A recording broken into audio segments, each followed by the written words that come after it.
Welcome to episode 59 of Snap on This, a Marvel Snap podcast. I'm your host, LaurenWhatevs, here with my usual amazing co-hosts. First up, Ree, how was your week in Snap? And keep it snappy. Oh, that's nice of you to call me amazing. I'm saying. Well, you are. Tell it like it is. Yep. Okay.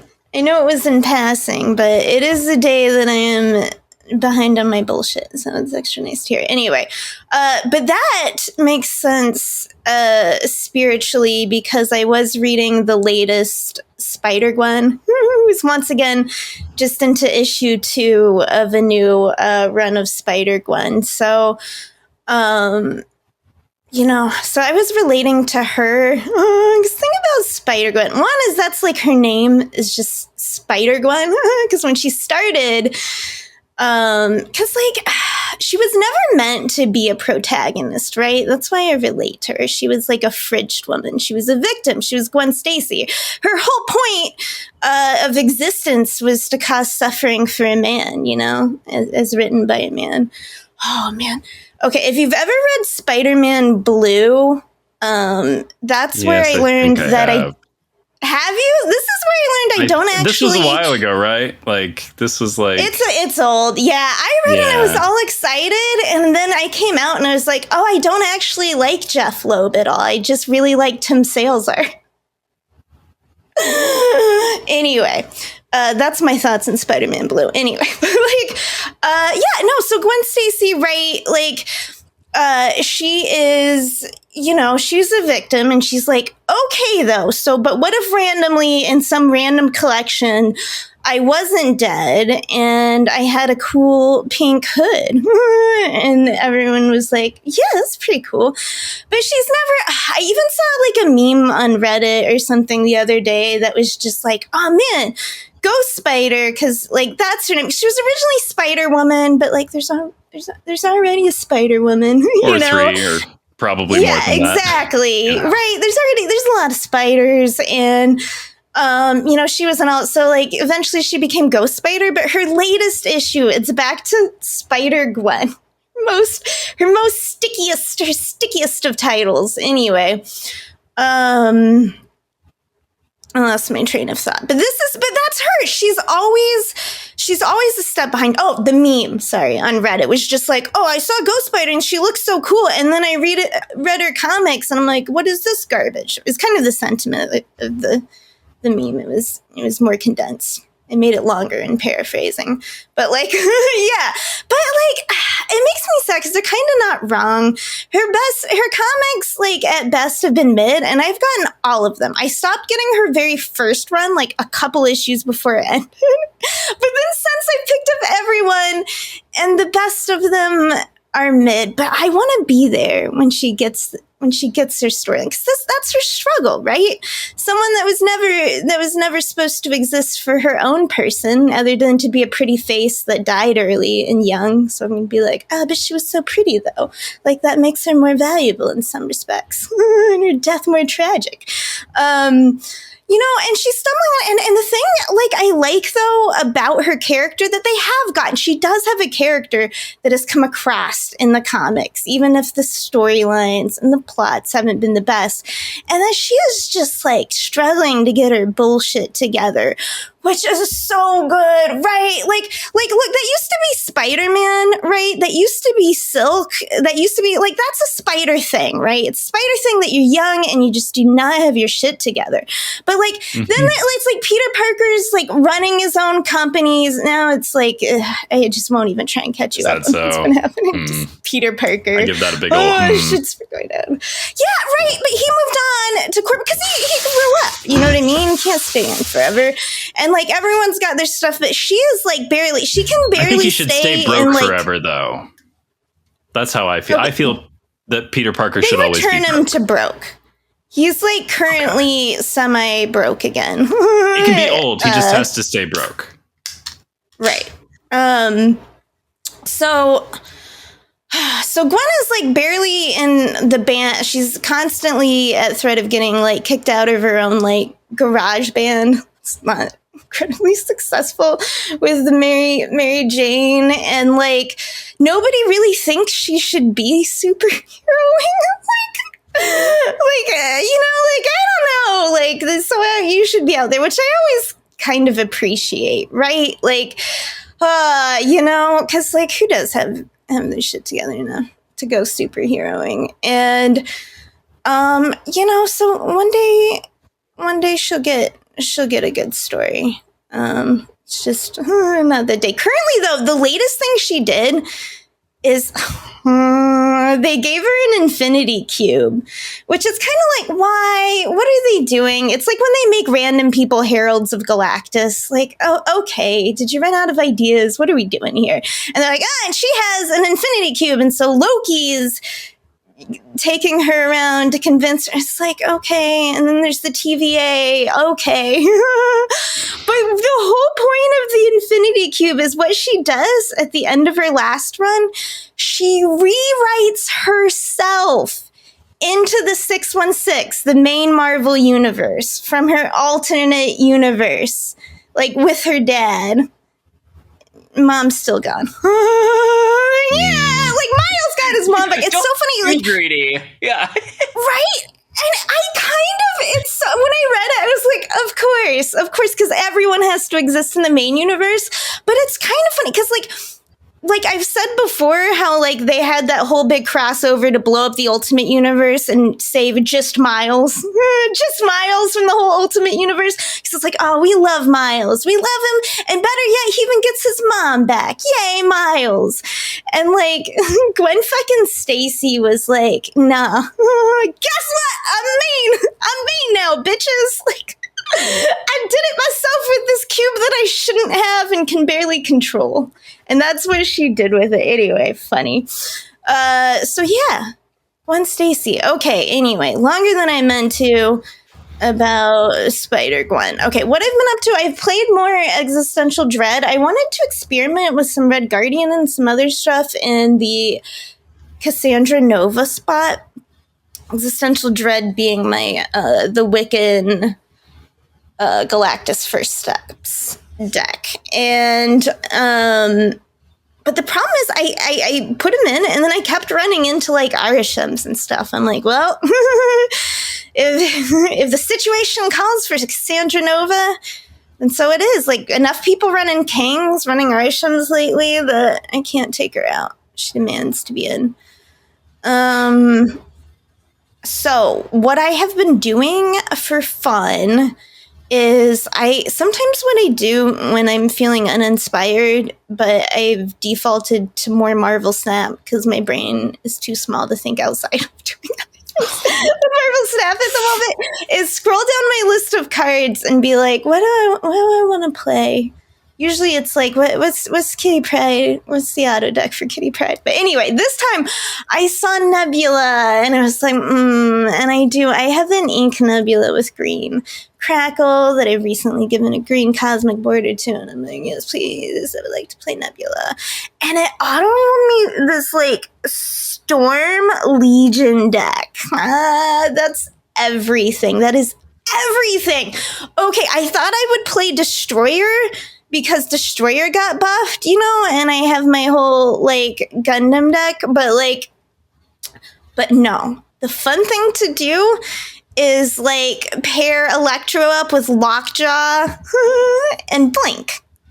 Because, like, you know, you cover both sides of it there, you know? Lockjaw before or Blink the turn after. And like Storm Legioning people is still so fun. And it's like when you get it, it's like you earned it. People can't be mad. I mean, I muted them so I can't see the mean things they're saying at me anyway.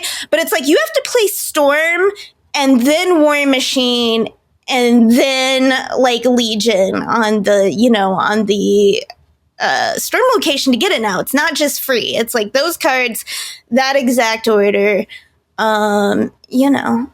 Oh man, once someone they Scarlet Witched my Storm location and snapped me because they thought they were being all clever. And it's like, you saw the Storm and you didn't think I was going to put Legion down after War Machine on the location that says you can't play here after turn 5?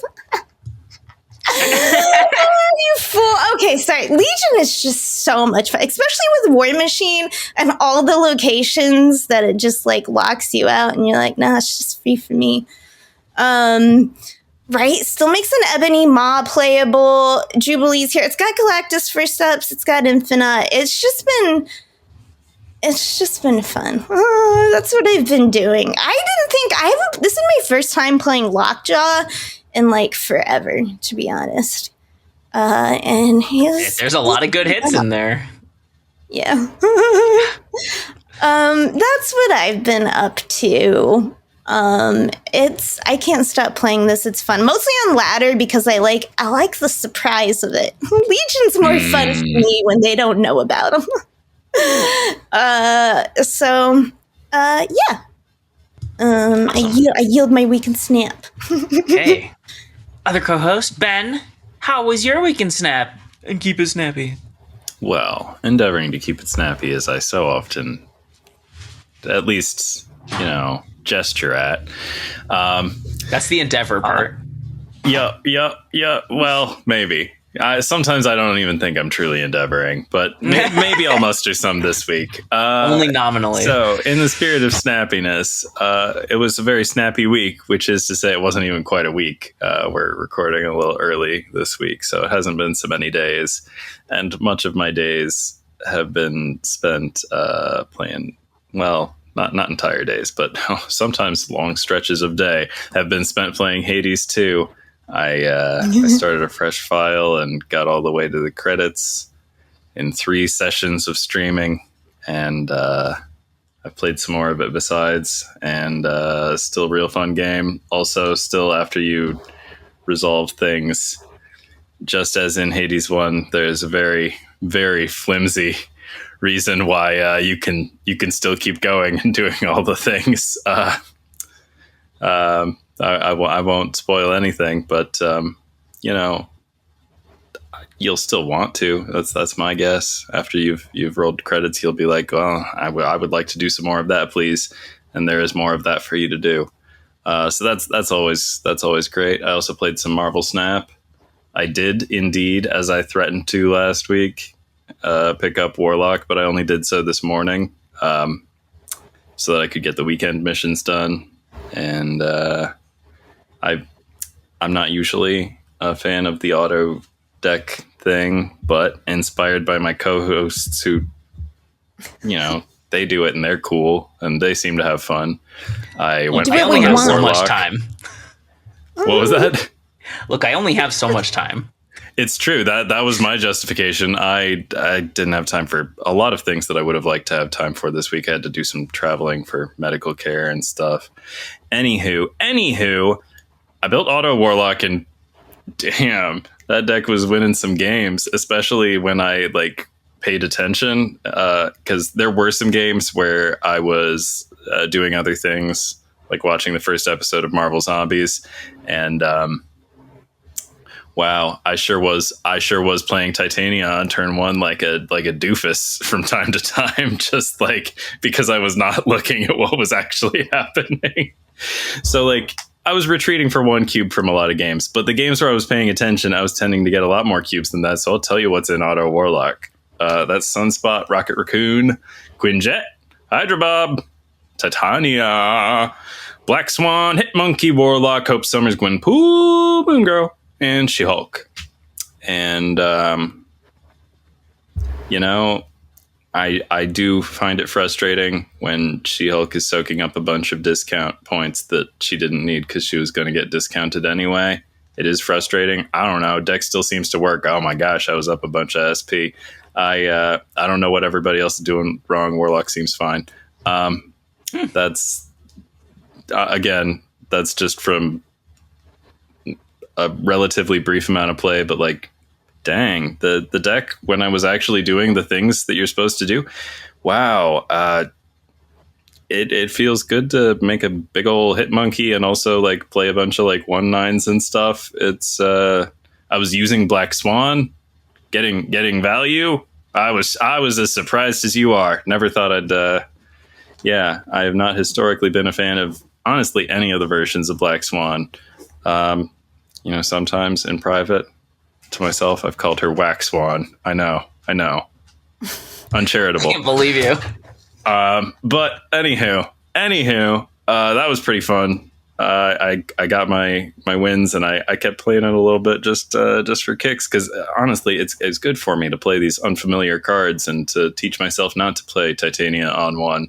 I mean, like, not that I would do it anytime I was thinking about it, but like, I play a lot of Marvel Snap with less than my full attention, so it's good to get good habits. That's what I say.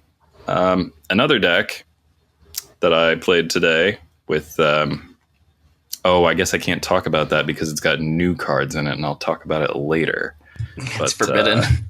This time, I built another auto deck, but I modified this one, and by modified, I mean took out Red Guardian and put Super-Adaptoid in for science.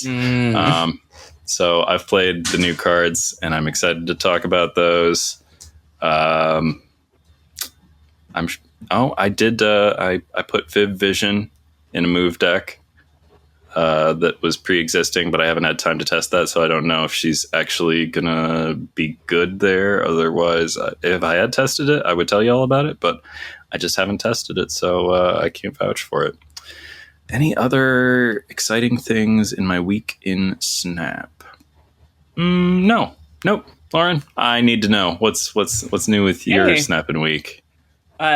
Today is when we get our Collector's Series 4 pack. Did either of you get anything out of it besides 2,000 tokens? 2,000 tokens. 2,000 tokens. I assume it's didn't realize you two were Collector's Series 4 complete. Yep. Because that's what I realized, because I only need seasonal ones, right? Mm-hmm. So that's why I didn't get one. Okay, sad. Yeah. I was expecting to get a card, though, so it was sad. I intended to have a hole in my Series 4 collection, a Nicholas Scratch and Jennifer Kale shaped hole, but then there was that time earlier when I forgot that the seasonal Series 4 packs go back a month further than the seasonal Series 5s, and I ended up catching them all by accident. And, now I have them all. Hurrah. It's not a big deal. Like, the Collector Series 4 pack costs 2,000 tokens. It gives you 2,000 tokens if you have every card. Oh, absolutely. Yeah, I'm not complaining about getting this fallback. It's that's a third of a Series 5 card right there. I did in today's Series 5 pack to get Jocasta. I did also get Super-Adaptoid in the same pack. It's the first time I've had two cards in one pack. Thank you, nice. Pity Timers. So that was kind of cool. Made me wonder if I should do the Series 4 first, but I think when I did the math before, it was basically a wash. Didn't really matter which one you prioritized. And I assume that hasn't changed. I have played so much less Snap, which is not to say that there's anything against Snap right now, but to say that I was playing so much when Diner was active. I miss Diner. I miss stakes-free mode that's not Proving Grounds or High Voltage. Like, I hope that they learn something from that. I hope that the majority of the player base agrees with me. I don't think that ranked mode should necessarily go to asymmetrical snaps, or like you only snap for yourself. No, I don't think so either. Like, I think that kind of ruins the competitive integrity of the game, but I would be so okay with a permanent mode that was, I don't know, it's just like so much more chill. Even though there were still definitely rude emotes in Diner, it's just like, I don't know, it's easier to brush off, be like, look, I really genuinely don't care. But which I extensively use my Dazzler Vibes emote. I use it all the time. I retreat when people play Kingpin, and then they play Sassy Deadpool, and I'm like, vibes. And, that's all I send. Just a single, let them know I'm just vibing. But do you think they could populate your chill mode without the incentive of, like, the ridiculous rewards for the nachos? Like, do you think there would be enough humans? I mean, like, are you content to play chill mode against robots? I do think that there would be plenty of humans who play it, but that would hurt the population of ranked mode. And so I understand why they may not want to do that. Because ranked mode can be unranked if you just don't care. Don't care? Yeah. Yeah. I don't know. I've seen a lot of rhetoric lately about, like, the bots being too hard and the climb to infinite being really unpleasant. I haven't had that experience too much. I've had like 1 or 2 months that were rougher than usual, but mostly I just find it to be a chore. I'm like, why are we still doing this every single month? Like, let me just get to the fun part of the game. And so in that way, I think that it would be worth revisiting a little bit and considering what that looks like. Otherwise, preparing for Jocasta clips, because finally we have a Lauren card. It's been a while. I thought Warlock was going to be more of a Lauren card, and he still might prove to be. That's a smooth point to transition into last week's cards. Do you have any new thoughts on Warlock or Danger that weren't already shared? Fine in his own like, you know, like with She-Hulk and all that, but I think we all thought he was going to be a little more universal than it feels like he is as a card. I haven't tried him with Jocasta yet. There's still time for him to get more work, you know, find more things to do. That's what I think. I'm very excited to try him with Jocasta. I'll tell you next week when we are when we are holding a retrospective on Jocasta. I'll tell you if I got to try that. I will endeavor to. We're all endeavoring over here. Good. Yeah, it's endeavorous. Jocasta, our Series 5 card on this 5th week of the season. A 3/3. Immediately activate your other cards here without using up their activate abilities. We're recording on the day she dropped, but I did probably play with her for an hour or two, and she's super fun, and I love her, and I'm trying to do silly things with her, like using 2 or 3 Jocastas. By the way, 3 fast forwards the game, which is very frustrating. 2 is 4 extra procs. 3 is 15 extra procs, which is what I was expecting, but it's nice to have that confirmed. You can do really, really stupid stuff with 15 procs. I bet you can. Procking Omega Sentinel 15 times. Your opponent just has 3 negative lanes. That's been fun.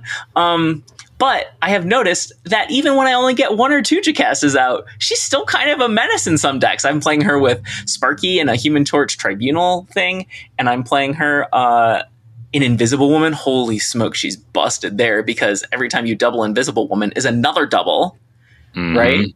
Like, 2 Jocastas seems way better than that Prodigy business. That's 2 Jocastas is like 10 end of turn procs, which is just dumb. It's too many. It's so much. I will be interested to see if they have to balance this card, because there's ways you can stop it, right? Like, Cosmic Ghost Riders have been raining on my parade today, but if you let me do the combo, it's scary. I feel like I've noticed people getting smart, because I've been playing a lot of Cosmic Ghost Rider in Existential Dread, which is very much a spoil your fun, you know, Stardust Cosmic Ghost Rider kind of stuff. I've noticed people have started getting smarter about playing their valuable cards in the back row, about saving more than I feel like they used to. Like, they stack up little dinky cards in row 1. People are cosmic aware. That's what I'm saying. Yeah, I'm like, do I need to get a Cosmo up here? But then Prodigy won't work. Too greedy. Yeah. But that's the nature of it. You win big. Totally. And if they ruin my fun on 5, I retreat. So they have to wait until 6 to ruin my fun. But if I've got priority, then it's too late. And I don't know. I think she is going to be a problem in some places, like end of turn. Unfortunately, I played with her for an hour or 2 also. Oh, yeah? I wasn't really drawing her much. I drew Super-Adaptoid every game, but Jocasta, I was drawing on 6 a lot, and she doesn't do anything when that happens. You draw her on 6, that's not anything. But I tried not to hold it against her, because sometimes you can play for a couple hours and you don't draw the card very much. But I don't know if I played for a couple hours, but like hour and a half. I don't know. Point is, long enough that it was statistically unusual that I was not seeing like any to play with. But I'm glad you brought up the timing thing. It does feel good. You have to have Jocasta earlier, but it does feel good to play an activate card on 6 and have it still be able to and then actually get some juice. Yeah. Yep. I think she is here to stay. I wanted her because she's like Sue too. She's like an archetype definer, right? She creates an activate archetype out of all the activate cards, and I was like, I can't be collection complete anymore. I don't have enough tokens, but I'm like, okay, we roll and we hope. And I did it, and I got her. I'm so excited. I haven't gotten to play her yet, but then I went and I'm like, okay, well, we got her, and it's like, it feels like I really need Omega Sentinel because that's activate, and that seems like a good time, and I don't have it. So I'm like, I had enough leftover tokens, roll for Series 4, and I got Omega Sentinel. So I'm like, my gosh, you gambled twice and won? Yes! Oh my goodness. That never happens. I was fully prepared to get whatever else. So yeah, no, I'm real excited to play with her. Borrowing some of that luck from Mandatory Burnout. Okay. Anything else about Jocasta? I'm really excited to draw her. Probably by the end of the day, I will get to play this card. I'll find out. I kept thinking of how cool things that could happen if she showed up before the end of the game. So I was thinking of the possibilities and imagining them. Yeah, I'm hopeful. I bet she's out of hand. That's my bet. Right. I predict we're going to enter a Jocasta meta. The only way I think we don't is if enough people just don't have enough tokens to get her. I don't think but it feels like it's going to be like Invisible Steps, Invisible Woman for steps. I like that. Invisible Steps. Yep. Invisible Steps. I haven't tried her with Fantastic Car yet, but I've seen a couple people doing it already, and I think that is I think she brings Fantastic Car back to that deck. I'm curious. I know it's way too early to say she has to be nerfed. Let the meta adjust and all that. But if they had to nerf her, is on reveal instead of activate? Is that a nerf? No, that's a buff. Do you think so? Yeah. I think it ruins the turn 6 thing. If she shows up on 6, you can play her. I would have more things to say about Jocasta. But it also doesn't let her activate other Jocastas. I think it's still a buff for most people's purposes. I think it's only a nerf for your purposes, Lauren. That's fair. I think there's going to be. I agree with Ben on this one. Yeah, that's fair. I think people, doing 3 Jocastas is silly. I think there will be people actually trying to do 2. That's an easy enough thing to do. Okay. I think you'll see the same kind of strategy stuff that you did with Invisible Woman. But I think just playing the 2 of them together is probably more efficient than trying to do the Prodigy Invisible Woman thing. If that makes any sense. I put my finger on it when you were talking earlier that the Invisible Woman, the doubling up, the non-sensory, it feels bullseye to me. How many more of these bullseye type cards where it's it just does a bunch of stuff and probably you lose because it's I'm not doing it's not happy for you bullseye. Not reading all that though, fast forward anyway. I don't like it because I think you're I want to be able to be concerned about that. Yeah. I don't think that's healthy. The fast forward. It's so messed up right now because if you have 3 Jocastas and they hit Invisible Woman, it'll fast forward through the Jocastas, but Sunspot will sit there and proc 30 times with no fast forward. That's just misogyny. If you have 2 Jocastas, just 2 shooting, Omega Sentinel doesn't do it, but 3 Jocastas would be Omega Sentinel shooting 5 times. 3 times. 15 total, but 3 separate times. It'll fast forward all of those. It's I guess it has to do with the timing, right? Because Sunspot happens at the end of the turn and not during the Jocasta action. But it just feels really we're fast forwarding 5 Omega Sentinel shots, but not 30 Sunspot procs.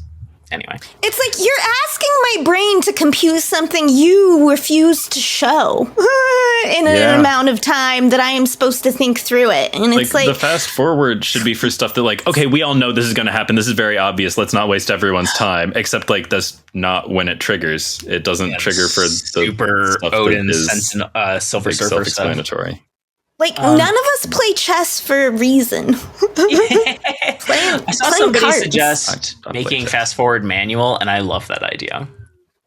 You can just opt in on the last turn. You can just say, fast forward. I think they should just fix their animations to abridge them as necessary, and I think put in the some extra amount of work spaghetti there. that would have to be untangled for I know. that to happen.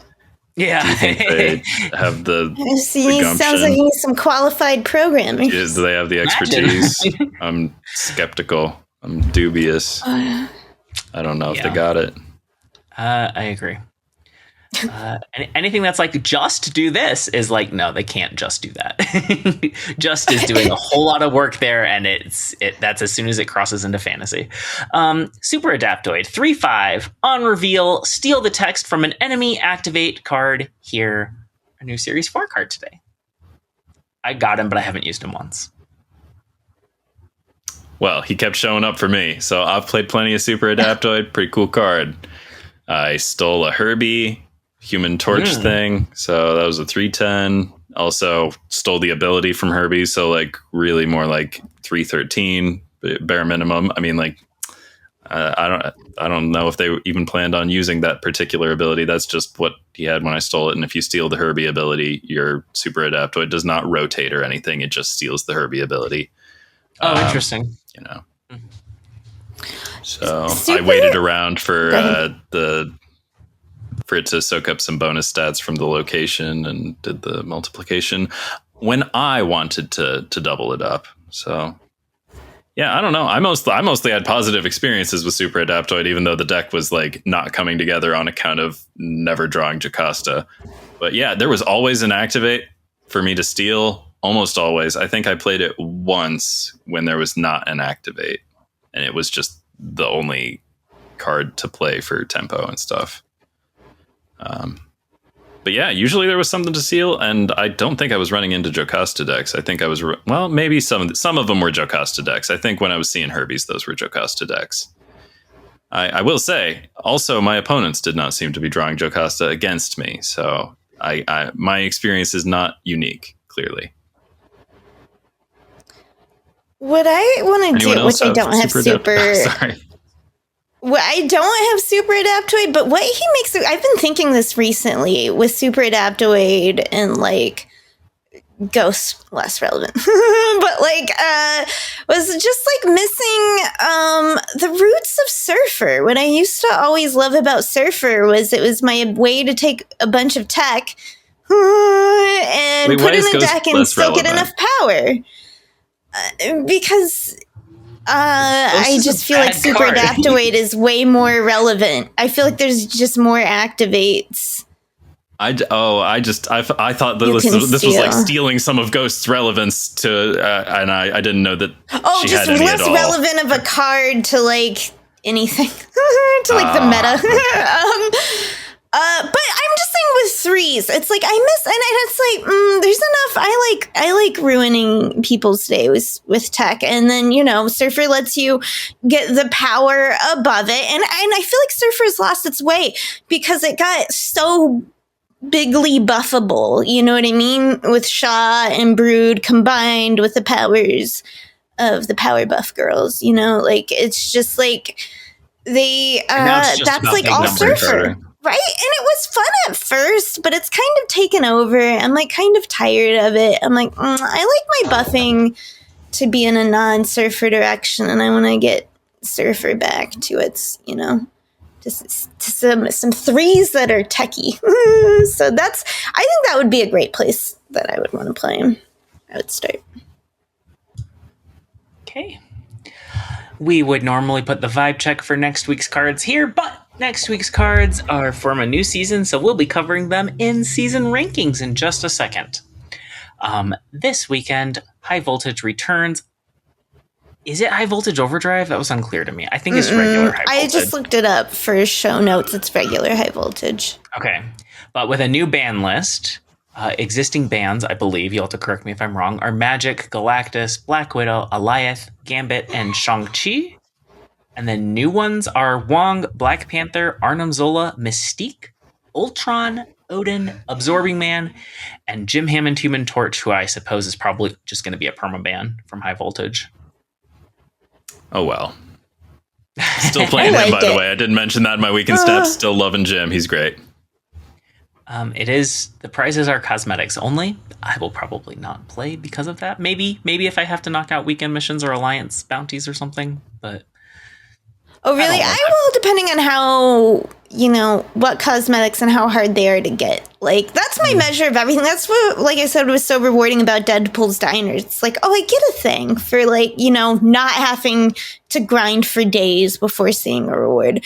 But this one, I just want to say, I do appreciate, I like updating the band list. I like a big rotating band list to keep, because it's a couple days. So then when it gets solved and everyone starts playing the same deck everywhere, then it'll be over. So, like, I'm into it. So it's cosmetics only. Is that even is that so absolute that we're not even talking like creddies, no CTs, no? I've got it up. I believe it is strictly cosmetics. Okay, Metal Chains border, mystery variant, Neon Knights border, 2 premium mystery borders, premium mystery variant, 2 premium mystery borders. Probably play enough to get the XP variants. to get everything except for the last. So yeah, if you want the PMV, 6,000. That seems pretty doable. Although I don't know how doable if it's just over a weekend instead of a whole week. Oh, well then maybe I'm not getting anything because I like real Snap. October 2nd through 6th. That's longer than a weekend. That's like what? That's 5 days? It's maybe? Thursday. It starts on a Thursday and I think it ends on Monday or Tuesday. I'll follow my heart. Maybe I'll play it. Maybe I won't. Same. But I'm leaning no. Although, honestly, the ladder has been full of tech lately, and that doesn't feel good.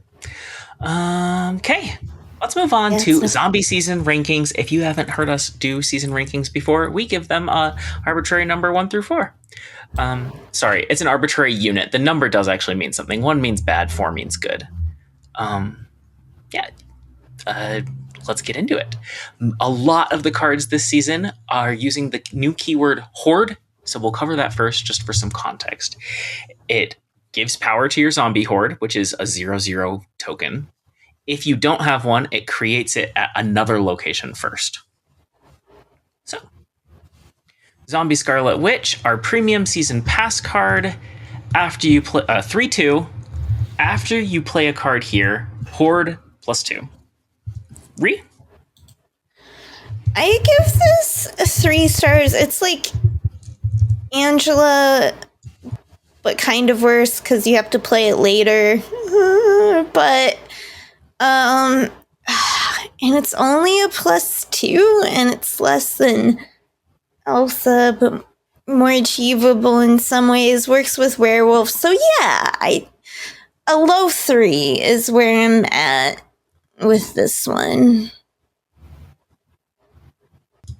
Ben, we'll follow a weekend snap order, but we'll rotate. Okie doke. I think, unless there's something I'm missing about this card, it's kind of a stinker. I think because it's the season pass card, if it is a stinker, it's likely to get buffed. So I guess I'll give it a generous 2. Oh wow! I don't see the appeal here. This looks to me like, what if Angela was really bad against Cobra? Like, what if Angela needed to? I just don't see it. I don't. Maybe if you're really cashing in with Zombie Giant Man, maybe if Zombie Giant Man is a lot better than I am guessing. I mean, I guess I should, for the sake of rating these cards, I need to make up my mind about whether or not I believe in Zombie Giant Man. I don't know. Zombie Scarlet Witch does not seem like a winner to me. Maybe we need to talk about Horde in a more general way, because I do sort of agree with you. It's vulnerable to Cobra. I don't think people are going to be running tons of Cobra. No, I don't think so either. But that's just an example. It's also Shadow King. It's King. A lot of things. Also, it gets very shongable. Like if it is, if we are making a huge horde, there are just so many ways for it to fall apart. Plus, I keep thinking every time I see Zombie Scarlet Witch, that week I'm going to play Rocketing Groot. Once you know where they want to play cards. That's so mean. I play Nebula somewhere else, and yeah. Yep.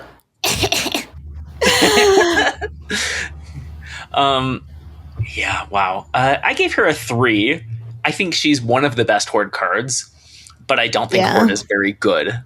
Right. I do agree she's the season pass. They'll touch her up if they need to, but also I don't think she can go that much higher. Like, there's a reason it's been a while since we've seen Angela be +2, and I don't think that's... No, good Angela comes back every year for a few months.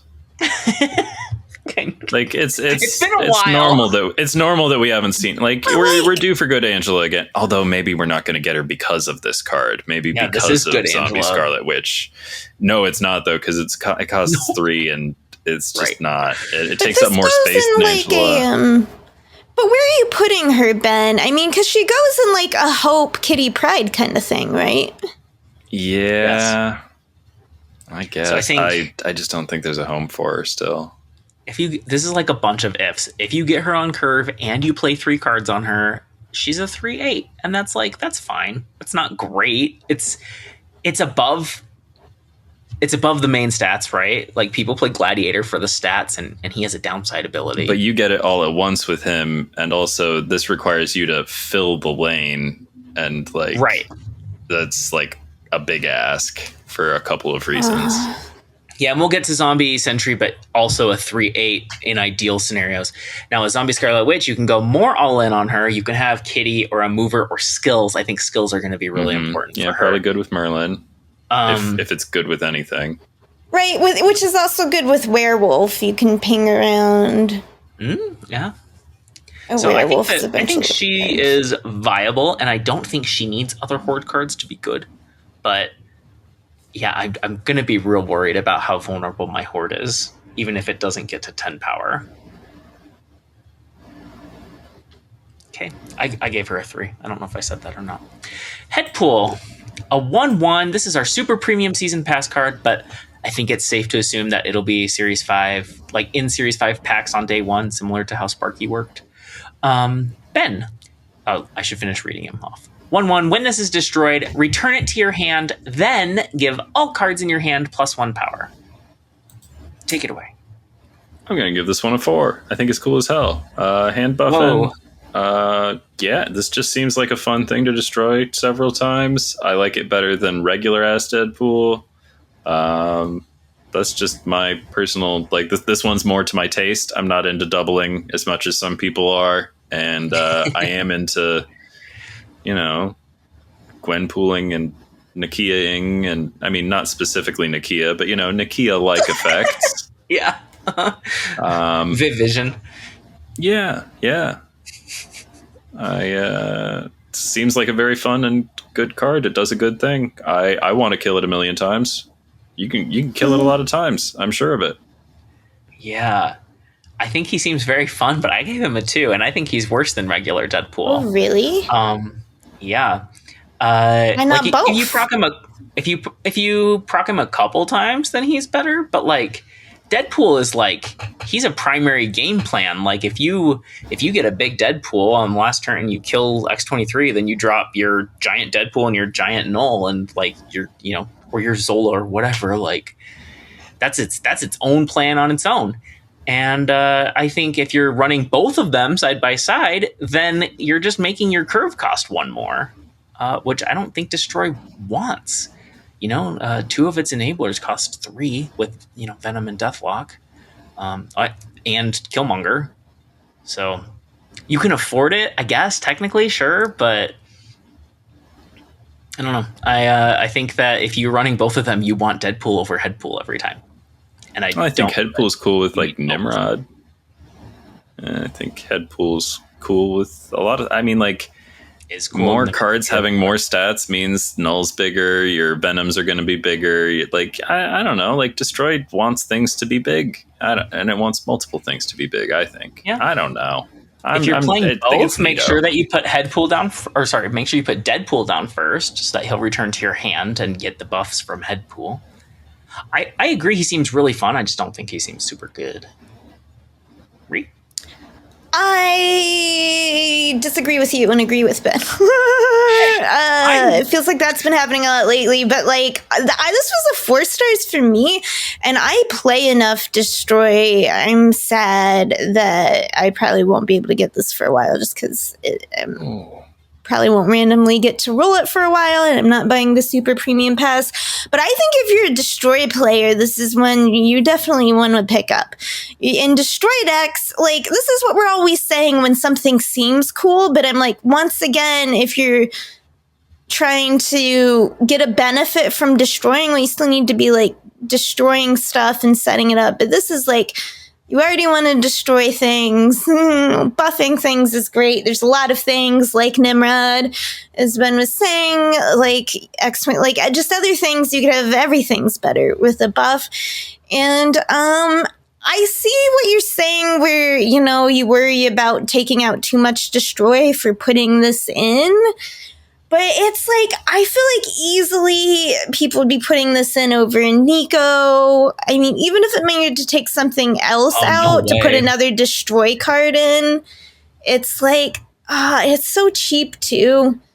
I don't know. Maybe maybe you find some way to like make what? I mean, there's enough destroy ones now. It's like, are we getting into some territory where, like, what do you got, Ben? Destroy mostly doesn't run Nova, and I think this is very Nova-ish. I know. Do you think maybe? Well, Nova only goes off once. Do you think maybe Headpool's going to be Atuma's little buddy? I like it. I do like putting Atuma as a. And you just like do it again and again, and that way you don't have to like blow through all your like destroy catalyst things twice.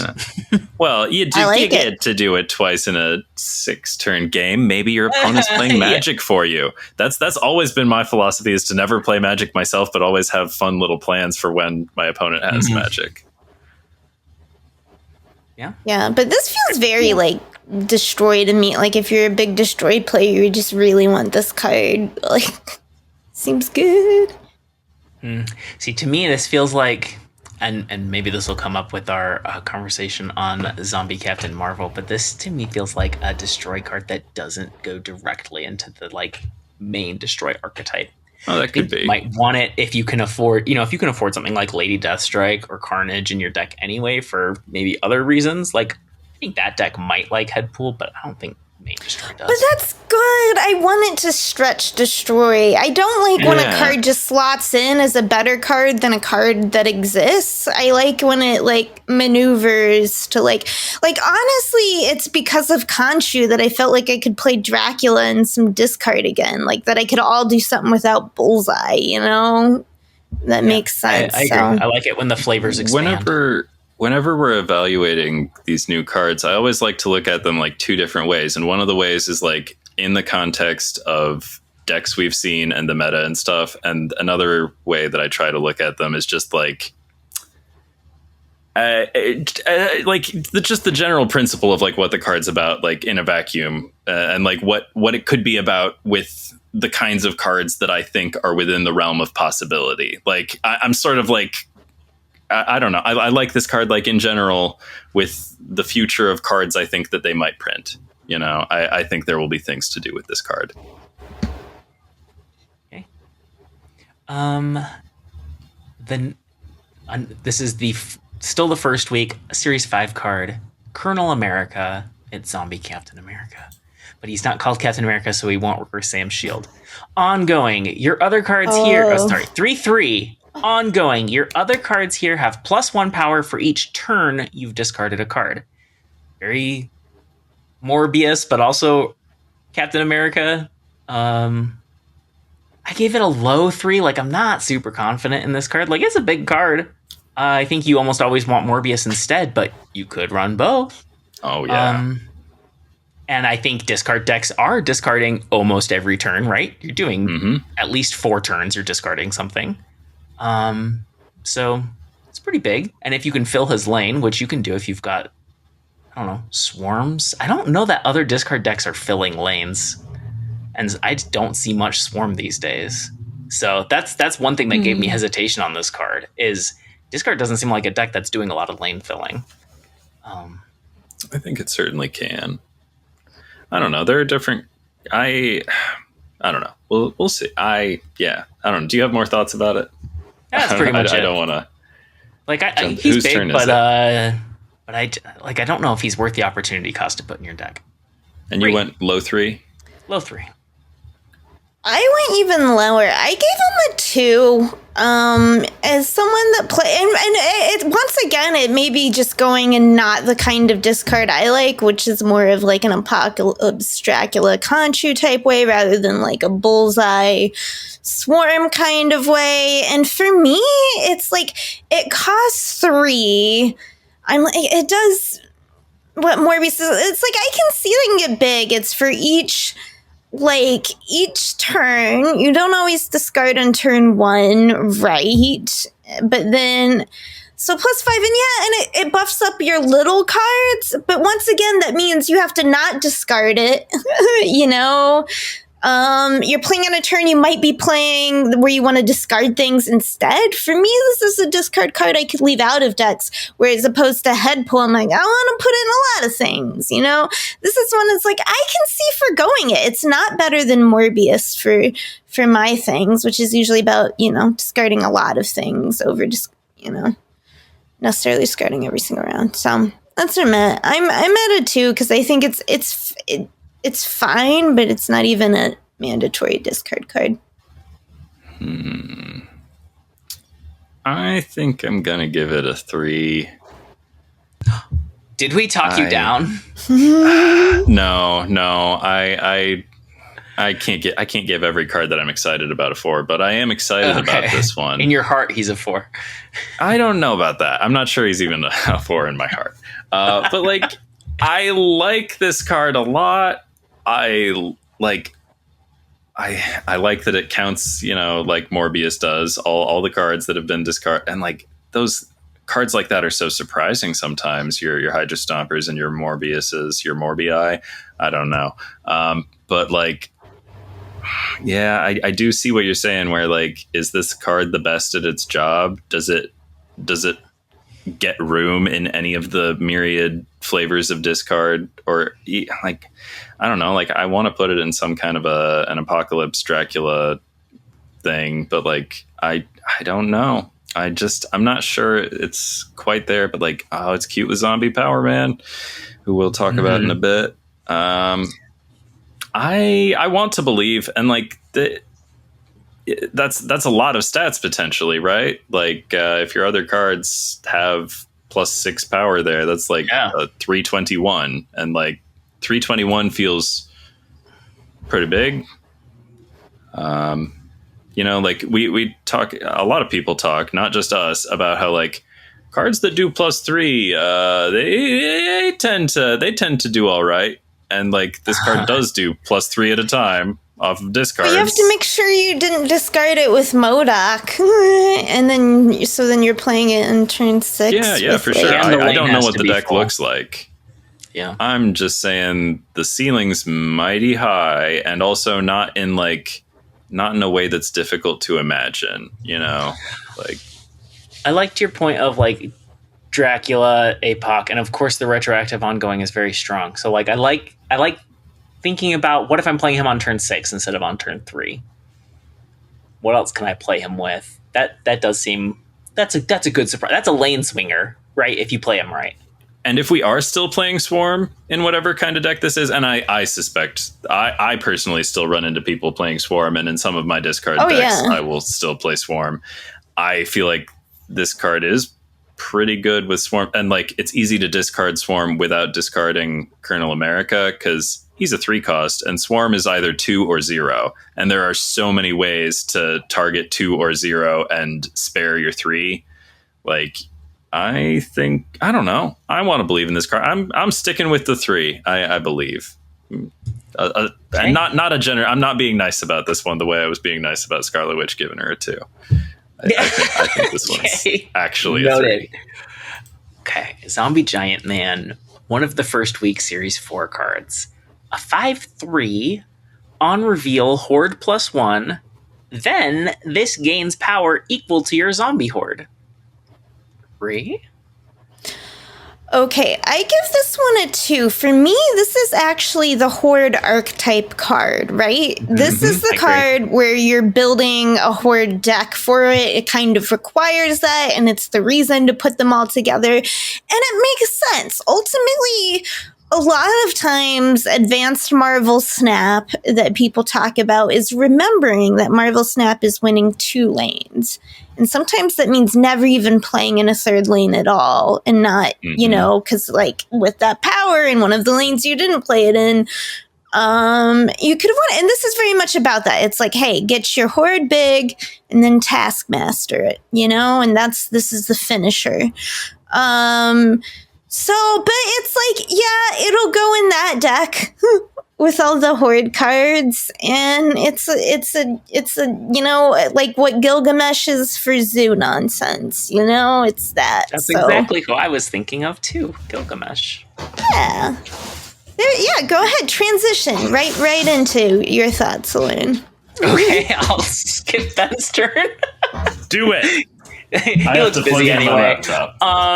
I also gave it a 2. I almost gave it a 1, but it's like, it's hard to give that to an archetype defining card, even if it's not a very good archetype, right? Like, I also wouldn't do that to Mill. I don't think it's a super strong archetype, but I wouldn't give the Mill defining cards ones. And this is a staple in any Horde deck. But it does feel like Gilgamesh to me, and that's a good thing on its own. Like, Gilgamesh turned out to be a good card once, you know, it had to get a couple buffs, and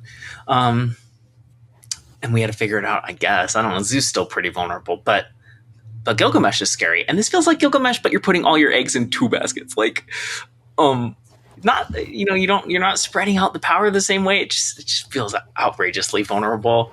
And you know, there's going to be times when you play Zombie Giant Man right after your opponent has messed with your Horde, and that's going to feel bad. But I guess that's true of any greedy strategy, anything that's doing a Taskmaster type thing or whatever. So I don't know. I'm not super impressed with Horde.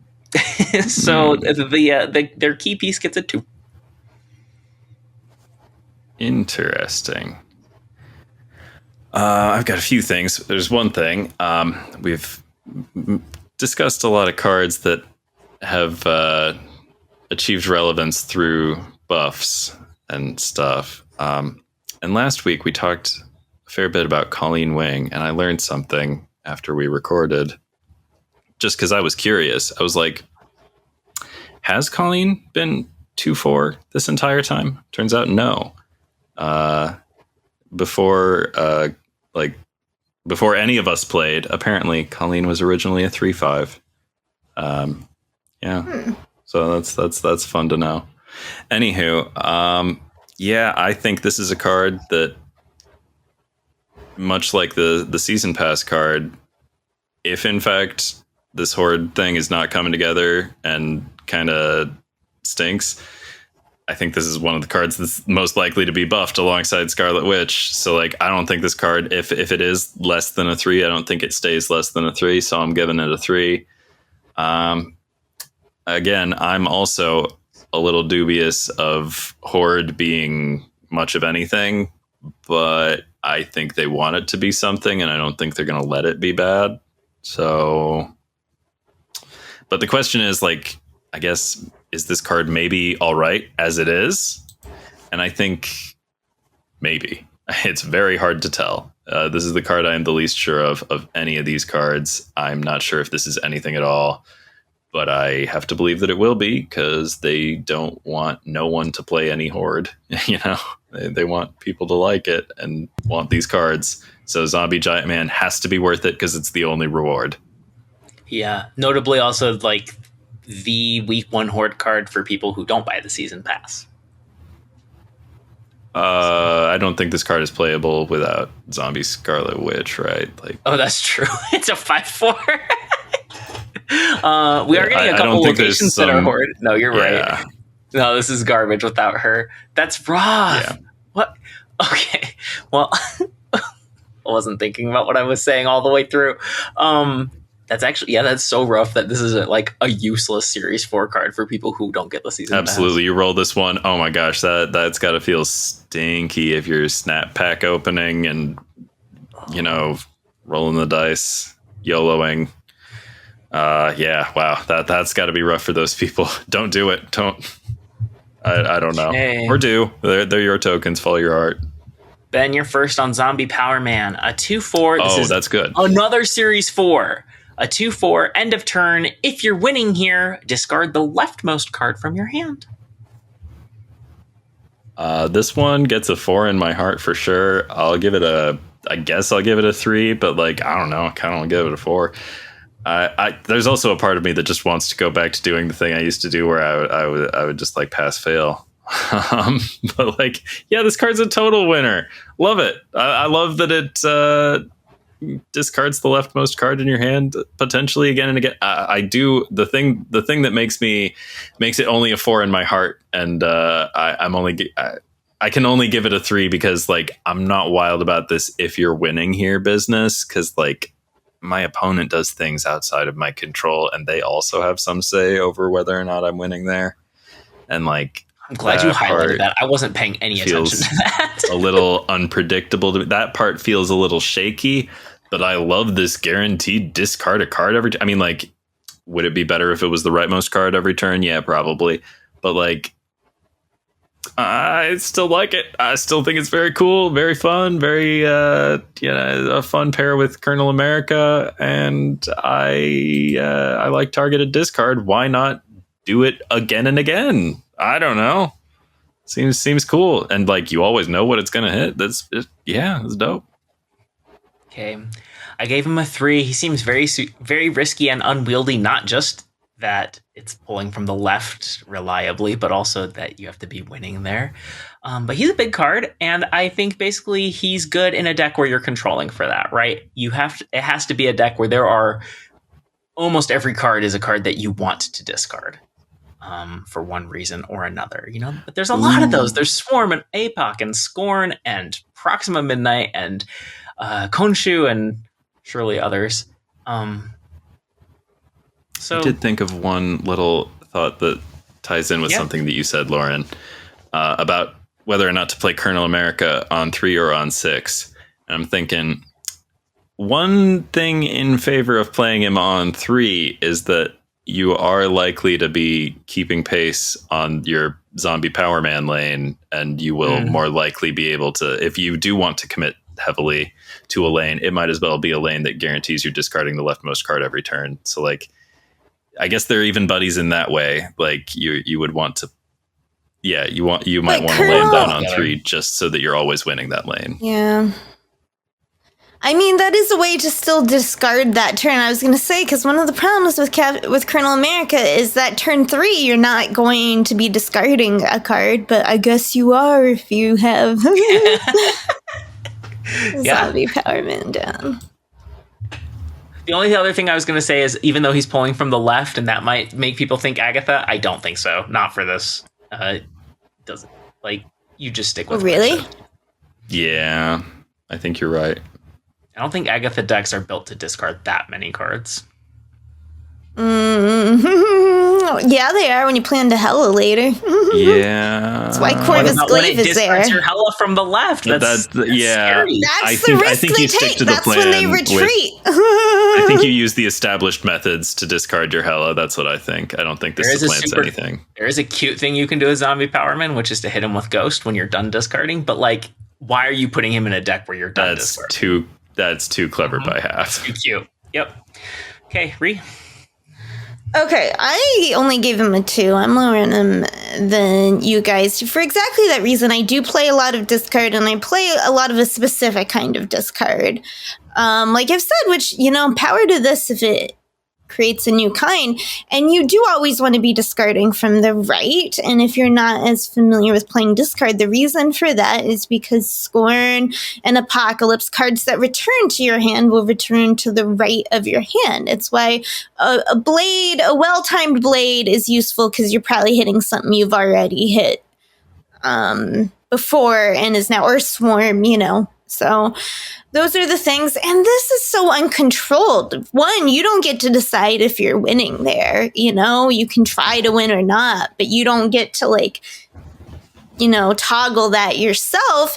And there's plenty of cards you don't want to discard. If you're not like playing Khonshu and stuff, you don't want to be discarding your Dracula. You don't want to be discarding cards that are just getting more to the left of your hand as you're playing out cards out of your hand. So it feels very unwieldy to me. Where I disagree with you, because where I would want to play this is Agatha. Because Agatha sometimes is a bit more of a YOLO deck where you're just, you know, like, hoping your Corvus Glaive doesn't discard your Hela. And when you hit it, like, you know, and they do. They're so fucking lucky sometimes where it's like, I saw you discard 4 fucking cards, you know, like just this turn, and your fucking Ghost Rider pulls out Hela out of all of that. Like, oh, how? Oh, or when they get lucky with the Gambit, and it's like, how did you tame your Gambit? My Gambit isn't so well behaved. Okay, anyway. But, so, you know, I'm not as high. I get there's maybe some cool potential there, but there's going to be some work in that deck building to be okay with just discarding from the left. Yeah. Out of your control. I'm quite with you. Like, I think he's not good in most discard decks. But in like the very niche, narrow deck where you're like, I'm fine with discarding pretty much everything, he's good there. Odd job, but he seems good at it. If there's a demand for it. And that's always the hard thing. Like, I'm sure we've brought this up multiple times. It's always the hard thing with ranking cards. It's like, how much do you value niche strength over flexible strength? We're finally on to the next week, a Series 5 card, Zombie Mr. Fantastic, a 2/2, on reveal, board +2. Activate, give 4 of your created cards +1 power. I gave him a 3. It's not a card I'm super interested in, but I think and I don't even know if he goes in a Horde deck. I don't think you play it just for +2 on your Horde. I guess +3 on your Horde, probably. But I do think he belongs in a created card deck. Like, he's a 2/8 if you can reliably get all of his power out. And that's pretty good. It's not as good as making extra Victoria hands, but like, that's a pretty good thing to be doing. Also, I am moderately interested in him because he's kind of a Valk friend. Like, he makes an extra body on the board. Both of the bodies are good ones to hit with Valkyrie. Plus, he might give one of them extra power afterwards. But that's not enough to make him a good card. Yeah, but I think there's a really good chance that he kind of just becomes a staple in Victoria hand decks, just for his raw stat line. 3? I wavered between 3 and 4 for him, but I give him a low 4. Because he only cost 2.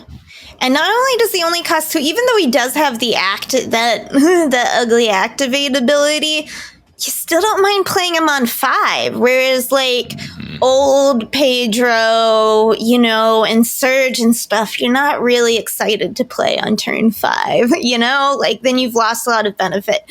So it's narrower, whereas, like, the original Mr. Fantastic First Steps kind of win in everything.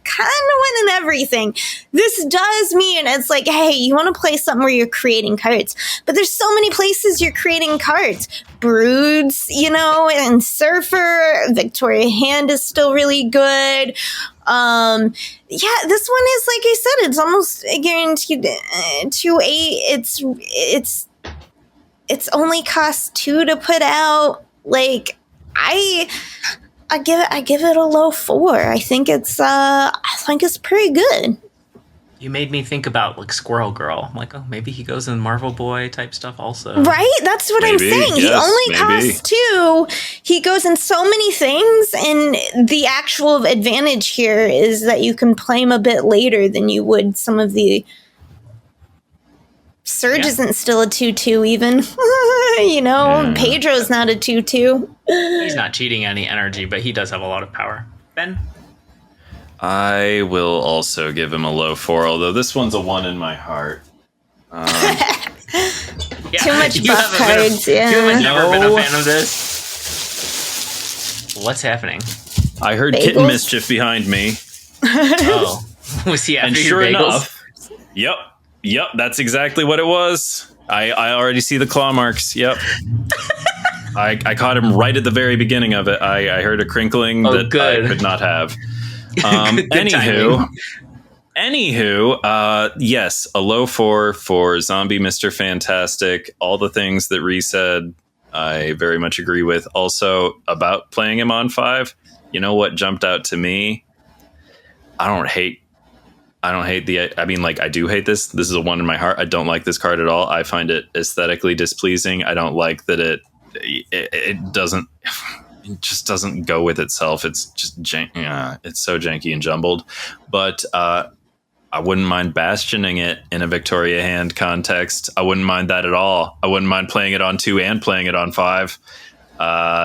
It just slots right into Victoria Hand, and cards that slot right into Victoria Hand are real good. So, it's a 4 whether I like it or not. And for the record, I don't like it.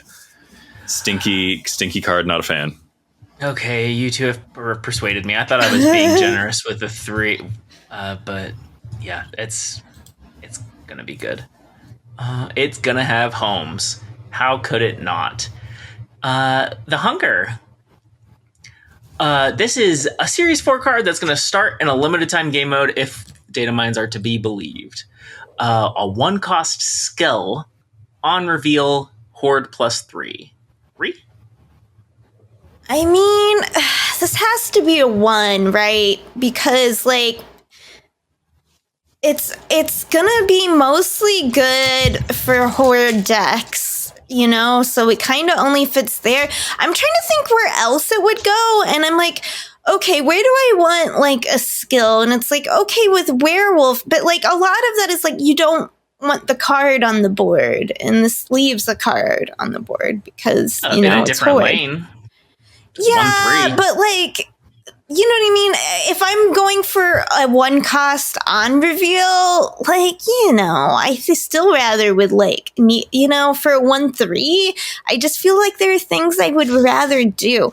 So I'm sure there's a few tricky scenarios it goes in, but this was between a 1 and a 2 for me, and I feel like I want to go low because I feel like outside of Horde decks, it's going to be harder for it to find a home. Okay. Plus, I don't remember exactly what it was, but there was another skill we saw last week, the, like, web slinging one, that was also, like, a 1-cost skill that had reach. And that one seemed even more universal. That one Not seemed last really week. good. When we were looking slinging at the one. Spider People season for November. Yeah, I think that the web sling, whichever one it was, I think it's very good. But Right, which makes me think that this one probably, you're right, is only a Horde card. Ben? I think this card is very good. Also, a 1 in my heart. Oh, yeah? I find it aesthetically, like, let's not have freestanding skill cards. They're not fun. They're not fun. They're not good. I mean, like, this one is good. That's what I think. I think it's very. I mean, like, But, to the like, extent. what are you doing with it, Ben? I'm trying to think. You can Joaquin Torres it, but you can't bounce it because it's a skill.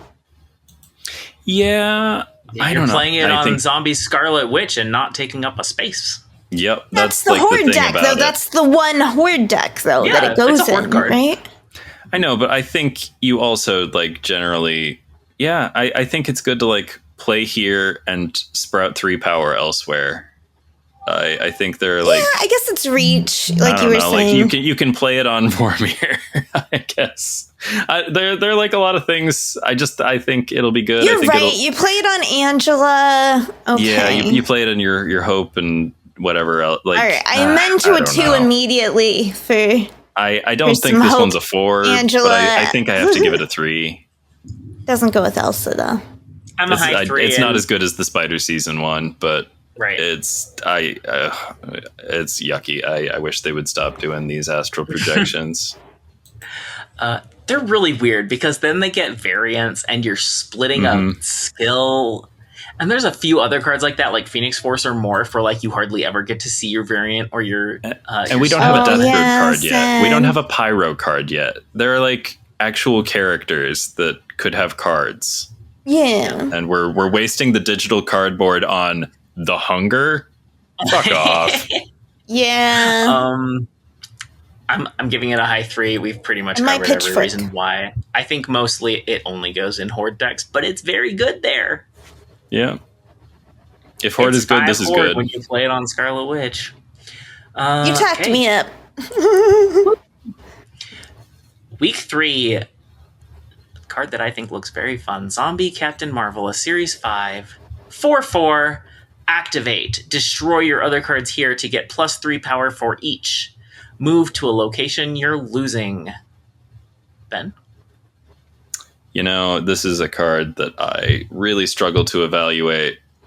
I think it's pretty good though, right? Like, don't we all wish that Carnage got +3 instead of +2 sometimes? Like this makes a I think, I don't know. It's a 4 in my heart.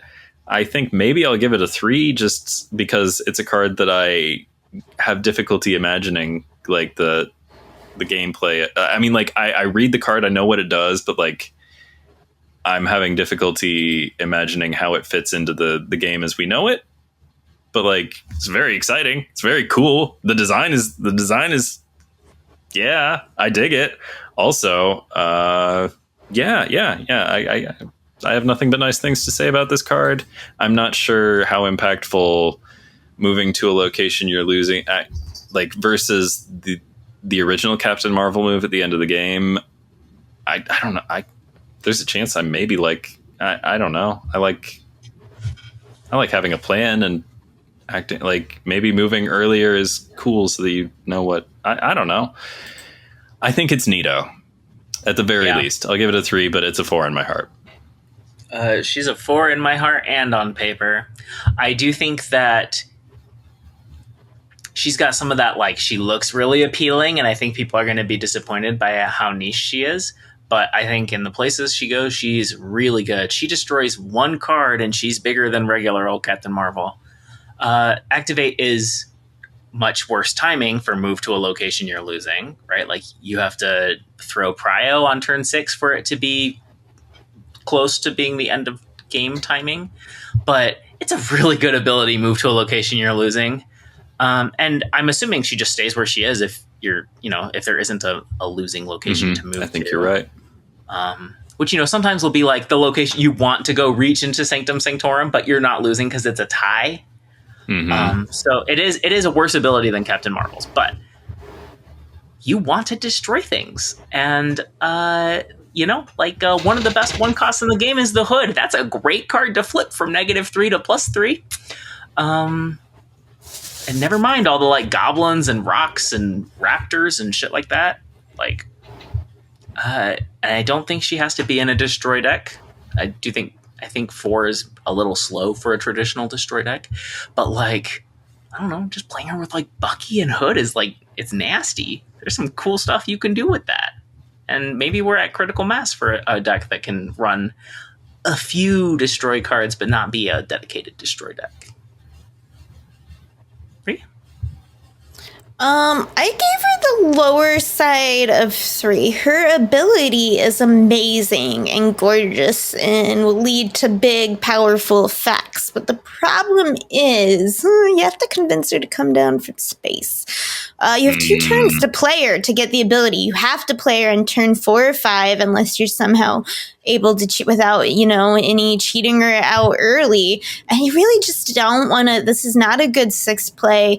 And also when you're thinking about your destroy stuff, it's like you're kind of it's like you want a lot of your little stuff early, you don't necessarily want in your hand. But when she goes off, right, 3 triggers for your death right there, like all of the good things. But it's like you got 2 turns to play her.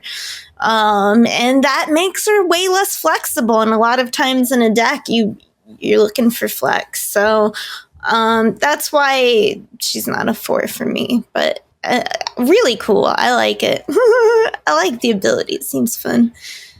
Maybe you talked me down to a 2, even though you gave her a 3. I'm like, I don't know. You could You're Jocasta to play her at 6. Come on. No, I was thinking it, and I was like, that's too silly. I'm not going to say it, but I was thinking it. It's my job to say the silly stuff. I'm just playing my role. Okay, following into the next week, a series 5 card Zombie Galacti 7/4 start of game. Choose 6 other cards in your deck. On reveal, transform those cards into copies of this. The way I read this is that choose 6 is something that Galacti does for you. I don't think we're going to see a modal where you pick 6. That's just way too slow in Marvel Snap. You know, they're already like pretty cautious about start of game animations because if you have 5 of them in your deck, that takes a second to, you know, get the game going. I'm like 50-50 on whether you're going to be able to tell which ones are marked, which ones are going to pop into Galacti. I would lean yes, because this seems like a really bad card if you can't. Whoa. You think there's a possibility you can't see which ones are... Yeah, surprise! Wow. It's the ones. I don't think there's any chance of that. There's this card would be. It would be bad. This is already a super weird card. Yeah. Because you have to ramp it out, and who cares about turning things into 4s, like 4 power cards? You don't want to be playing this in something like Cerebro because you're going to turn your Cerebro into a Galacti half the time. So it's buff the heck out of Zombie Galacti and then play him, but you have to buff it and ramp him out. Like it's really, really freaking weird. It'll be fun, but I would be surprised if this is ever meta. But I don't know. Maybe there's some really cool stuff you could do with it. It is one of the weirdest cards we've ever seen in the game, I think. I was so sure it was going to change. I've given him a 1, and that feels like maybe I shouldn't. Maybe that's just me being afraid of a weird card. Nah, stick to your guns. But this isn't just a weird card, Lauren. There are some other adjectives. This is a card that is fun and flashy, but I don't think very good. Ree. Yeah, the same. It's like, it does seem like it's destined for memery, you know? Because you have to, like, it's like you're either putting magic in a deck, which already puts in some vulnerability, or you have to, do some extra things to ramp. Because there's no way you're putting this in a deck unless you really want to play it. There's like no reason. It doesn't do anything. It's not like High Evo or something where you have to put in a deck. It's like you are literally hoping to play it Dormammu style. That is the mission of your deck, which means, you have to ramp it. And then you also need to buff this card enough that you want to turn everything into it. And that seems like so much work. It's like, I thought the whole point of being a zombie was that you didn't have to work and you just ate brains all day. And it's like, this is, is it going to be fun? Is the payout going to be fun enough for all the work it's going to take to like pull it off? I don't know. How could it be? It also seems like a nightmare to play against, right? When it does pop off, it's right. Like regular old original Galactus, where it's just like, surprise, I win the game with this one really flashy play that is maybe not even telegraphed. How big do we think people are going to be able to get it? Like under ordinary circumstances, if somehow you've also played Magic and gotten your 7 turns, and I think 8 is realistic. Whether that's Gwenpool or Shuri, like you could do like a call it Magic or Lumisnow. You could do Shuri into Galacta. Can we assume that like of the 2 remaining cards in your deck on turn 7, probably one of your 6 targeted cards is in there? Mm-hmm. Like, have you played half your hand too? Okay. Yeah, so how many of your future Galacti do you even get to play out, do you think? Because, like, I bet it's like 3 or 4. I would say 4 or 5. 4 or 5. This is Okay, like- let's say 4 is usually the number of Galactus chosen cards that are on the board when you finally get to play your Galactus. If you've made it all work and you've made Galactus a whopping 7/8, wow, you turned 4 other cards into 8 power cards. Are you keeping up with Surfer? Because I don't fucking think you are, dude. I think that like this is so not anything. It's like it's mind blowing how not anything this card is. This card makes Emperor Hulkling look like a very pragmatic, practical choice. Are we missing something big? It feels like that. I feel like we must be, except I don't think we are. I really think this card is just that bad. I don't see it. I think this is a 0. I do think this is a card that you don't want to be very good, though, right? Like, yeah, that's the thing. Are they going to buff it? High play rate. Really hope they don't. That's miserable. So I think this card is absolutely nothing. Okay, one more card of the season. It is also a Series 4 in a limited time game mode. Zombie Sentry. On reveal, hoard +1 for each of your cards at the right location. Free. I give it a 2. 'Cause I hate it. This is so stupid. I don't know. It just seems like a stupid ability. Like, what does this have to do with anything?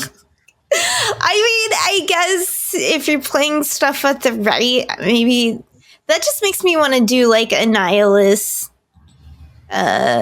You know, because whenever I'm thinking about playing cards on the right, it's usually because of like Sentry and stuff. This is Zombie Sentry. Yeah. Yeah. I think you are following the thread. Oh, yeah. I mean, yeah, so it gets there, but it's just like, I don't know. As a card mechanic, I'm like, why is this an ability? I don't know. I think it's dumb. I guess it's what are you even doing with this card? It's a 3/8 if the location's full. Yeah, Yep. like it's. Yep. I don't know. I guess That's you're a big playing ask. it in Surfer. It's so stupid. You're not playing this in Surfer, that's for sure. You got better things to do in Surfer. Right? What is this card? Where does it go with? Why is it? Also, why is it so close together with Zombie Galacti? Like, I feel like the whole reason I wanted to give Zombie Galacti a 0 was because I wanted to somehow denote that it's worse than this card, which is poster child for ones, if ever I saw one. Oh, wow. This card is I give nothing. Zombie Sentry a 2. He goes in the Horde deck, nothing else. Maybe. Does he even go there? I'm not convinced.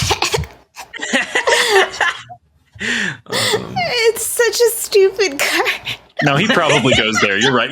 He probably goes. I guess maybe he's a 2. If he does have a deck where he goes, he's probably a 2. Can you imagine playing this card? Like, I'm going to fill my right location, then I'm going to get to Horde for the max. Like, what? There's no joy in that. It's so stupid. Hey, he's the 3rd card there, so he's a 3/7, and then you Cersei him. This is my plan. I don't.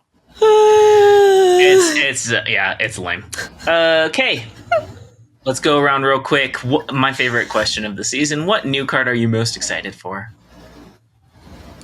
Are you ready to answer, or should I go first?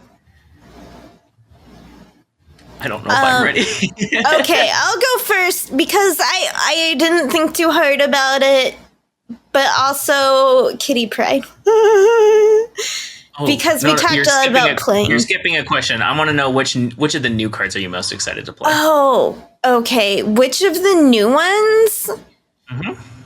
If I were going to get head pull, I would say probably head pull, but I know I won't be able to get him. So I guess, man, I'm still like not excited about this season. It's not a great season. I guess even if I like the Zombies theme, which I don't. None of these cards move. Not a 1. Zombie Captain Marvel. Oh, okay. All right. One of them. One of them moves. One of them moves. That'll And be she is the fun best if one. I can get it. Yeah. Well, despite the fact I do think she is going to be somewhat limited Hopefully that means I'll get to have fun with her more because other people will not be overplaying her to the point where I'm annoyed with mirrors. So it's my answer. Ben? My answer is also Headpool.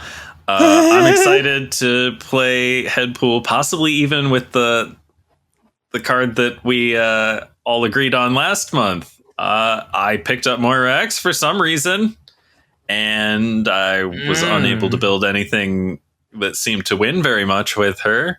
But hey, maybe Headpool's the card. Maybe Headpool ties the room together. What about that? I'm considering it now.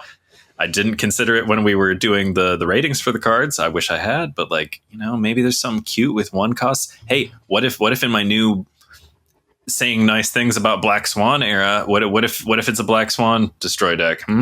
What about that? I'm into it. I don't even know. The possibilities are endless. I love it. I don't feel very strongly about any of these cards. I think Zombie Mr. Fantastic or Zombie Captain Marvel will probably be the one I end up playing the most. But I am most excited to play with Zombie Galacti because he's weird as hell, and I want to figure out how to do something with him. Yep. I love that. Oh, there's one thing I didn't say about Zombie Galacti. I've seen people suggest Mr. Negative, because then he's a 4/7. And I'm just like, when is making half your deck a 4/7 better than what Mr. Negative's already doing? Yeah. You don't want to flip your Mr. Negative Iron puts up Man. numbers. Yeah. You want to turn your 0/5 Iron Man into a 4/7? No, that's not anything. Stop it. No, not anything. Maybe you did the ancient one and you turned your Zombie Galacti into the Iron Man, and then they're all Iron Men. Oh my gosh, is that? I don't know. You'd have to. Is that No, you feasible? couldn't do that because you'd have to reproc it, but its text would be changed. I love the idea though of giving it some other ability. I don't know.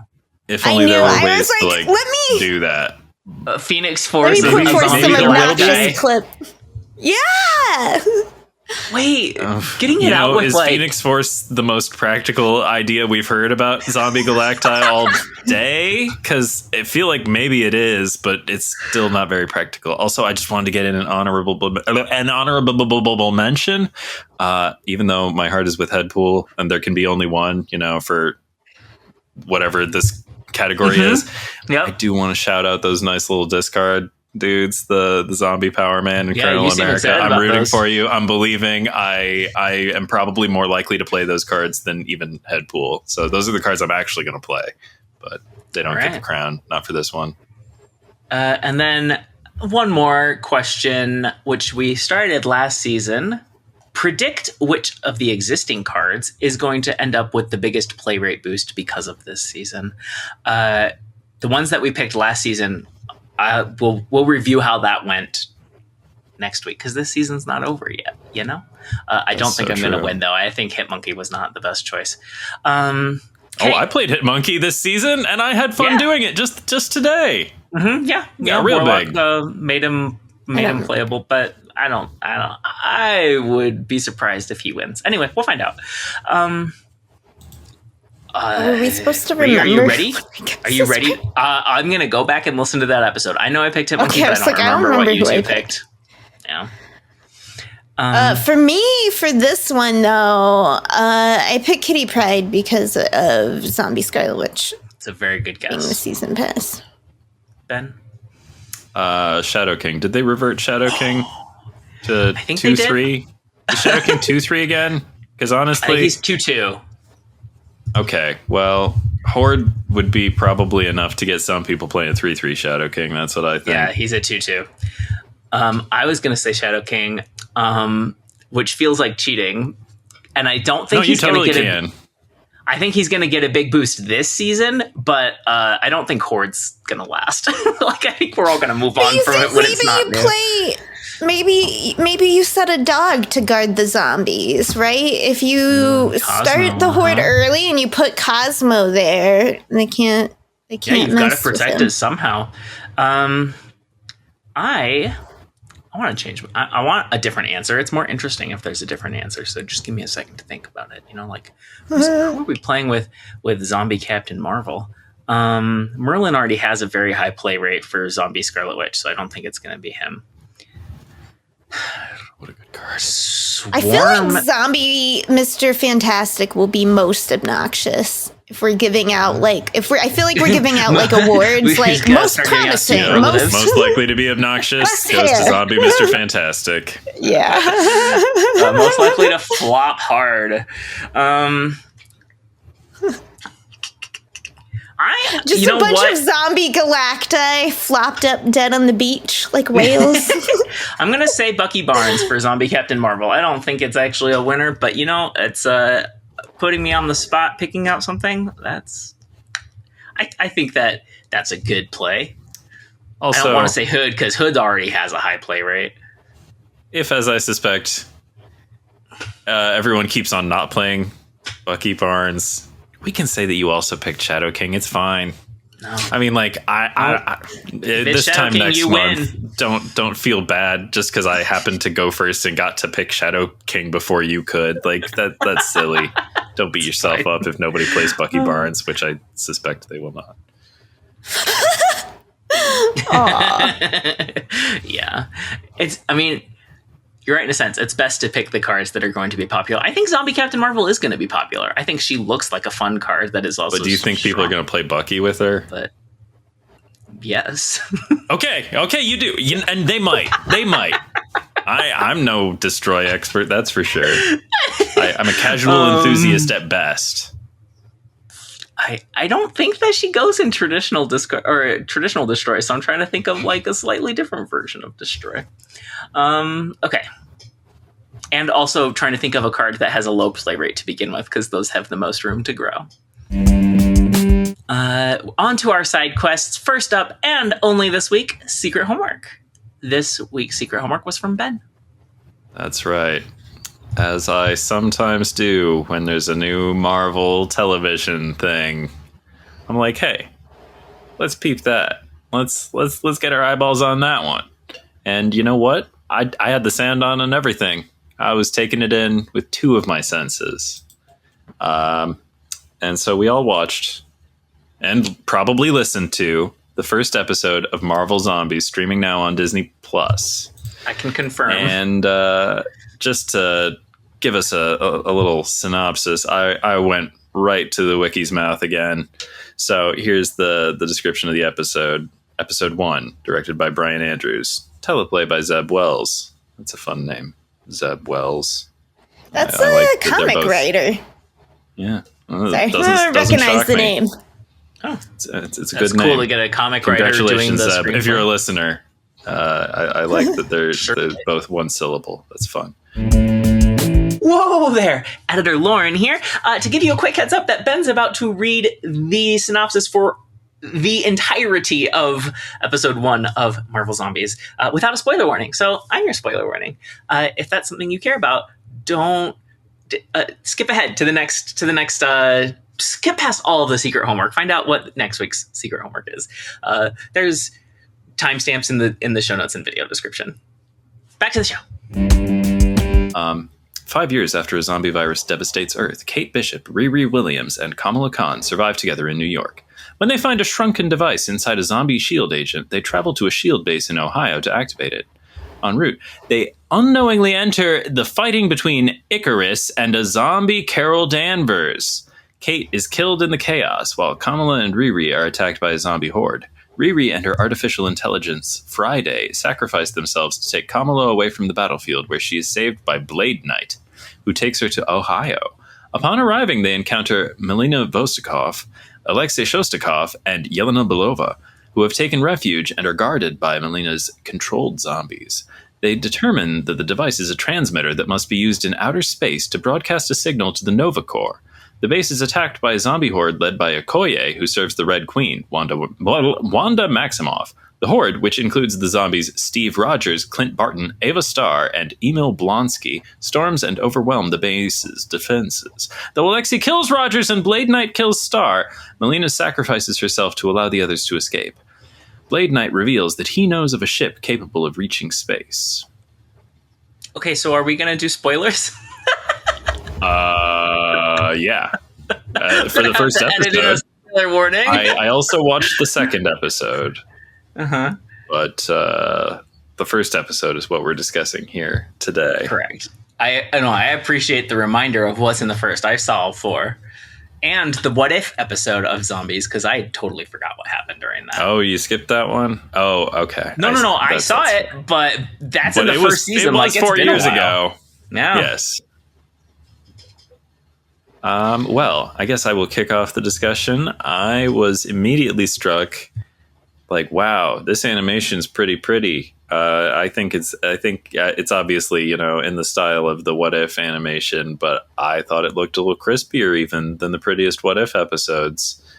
Other things that struck me, I liked our characters. I'm always happy to see Kamala Khan around. Kamala Khan's just the actor who plays her on Miss Marvel is I forget her name, but she's very likable, and her enthusiasm is contagious, infectious. Not like the zombie plague though. Like I want to receive the good vibes from Miss Marvel. Also happy to see Riri and Kate. These are some good characters from some fun television shows, and I'm always like, how many chances are they going to get to play these characters? I don't know. The future's uncertain, so it's just nice to see people even having fun in the animated ones. And other thoughts I had. Man, I had some, but I did not have time to get my notes together for this episode. It's been flying by the seat of my pants this week. What other thoughts did I have about Marvel Zombies? We can pass it around. David Harbour was always, I always think he's very funny. I feel like it's not a very complicated game that he's playing as Red Guardian. Like it's all very one note, all the jokes and stuff, but like I think it's funny every time. I don't know. Yeah. I like Red Guardian. Anybody else have some thoughts? Yes, the trio was very enjoyable to watch, and I think it's like we've had plenty of zombies and apocalypses, and I think this thing of like letting little gal pals like do the apocalypse does feel like something slightly new and fresh to explore. Like we've seen a lot of like father-daughter relationships in the wilderness, random young man, uncaring Han Solo type man, girls to be love interests and have some storylines so that it can be said they didn't have no storylines. And besides being the love interest. Anyway, we've explored all of that, and I kind of enjoy it. This was a zombie one, and in a way, though, it reminded me of there's a comic series called Gotham Garage that I don't know why but it's like it's the woman of DC, like Batgirl, Supergirl, and stuff in a post-apocalyptic like Mad Max style world, and it's fun. It's like let more gal pals in the apocalypse. Like, they're always like, what if it's a bunch of dudes smoking weed in the apocalypse? I'm like, yeah, but what if it was a bunch of cool ladies instead? We could do more of that. So I enjoyed that a lot. I will admit there was a part, because the episode felt like it went longer than I was expecting. Yes, like I put it on. I agree. And it just kept going and going. And like I have had some kind of TV attention span problems, and I was prepared for what I thought was a smaller amount of time. And then I did find myself at one point playing Snap. I don't know how it happened. It didn't mean to happen. It was just, I just looked down and there's Snap there. And when I looked up again, Riri and Kate were dead. Yeah. Died heroically in sacrifice, and I'm like, this is another thing though with the zombies, is you just know like most people are gonna die because this is an alt universe. Like we can finally kill off heroes willy nilly, which we already kind of do anyway, but that's with the expectation that they'll come back. So there's that, and then my other big note is I felt so bad for Blade Knight. Oh. He's such a boring character. Because it's like, okay, to me anyway, because one, it's like, the problem is they're making Moon Knight, who is an ethereal avatar of a god who's got to be like, I have glowing eyes and I'm above all this. But, like, usually that's paired with Moon Knight, who is a really fucked up, mentally ill dude. Everyone's like, is this the crazy talking or the moon god thing? Is the moon god thing even real? Are we sure? Like, you know, and that's kind of the fun of Moon Knight. But Blade is too cool. Blade is way too cool. He's not fucked up enough. So it's like the kind of humor they try to do with that, like, serious avatar, it just falls a little flat. It just feels a little tropey. It doesn't have its own personality. So the whole time I'm like, Blade Knight, they did you dirty. You're such a, like, it makes sense, right? It makes so much sense that, like, Moon Knight would be Blade. Like, they put it together lore-wise. It's like I see why you did it, but sometimes two flavors, you know? They make sense that they would go together, but you just taste it on your tongue and you're like, could it have more personality though? And I felt like that was a tragedy for me of the first episode. I have one more thing about Blade Knight in particular that I meant to mention earlier, but it's interesting that he looks like Mahershala Ali and does not have his voice. That was a strange choice. Nope. Oh. Nope. Okay. I thought I looked that up and okay. It's voice.